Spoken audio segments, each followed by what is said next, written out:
பாருங்க இந்த பெருப்பா வந்து மீன் எடுத்துகிட்ருக்காரு. எந்த மீன் தான் மாட்டிருக்கு பாருங்க. எப்படி எடுத்துகிட்ருக்காரு பாருங்க. அதாவது 2 மீனுங்க ஒரு இடத்துல பாருங்க. பாருங்க பாருங்க அடுத்த மீன் எடுத்துகிட்ருக்காரு. இப்போ வந்து மாட்டிருக்கு. மீன் பெருசு இருக்குன்னு பார்த்தோம், பெரிய மீனே இல்லை, சின்ன மீன் தான் மாட்டிருக்கு. ஆற்றுக்கண் நல்ல கண்டா பாருங்கள். இன்னொரு மீன் இருக்குங்க, 3 மீன் மாட்டிருக்குங்க ஒரு இடத்துல. சொல்லுங்க எப்படியா பாருங்க. இல்லை அந்த பூண்டுக்குள்ள வந்து மாட்டிருக்குங்க.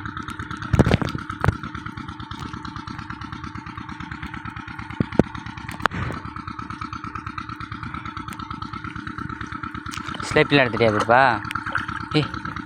பாருங்க அடுத்த கண்டா பாருங்க. இது ஸ்லேப்பியாக பாருங்க. வந்துடலாம் கண்டா எடுத்துருக்காரு.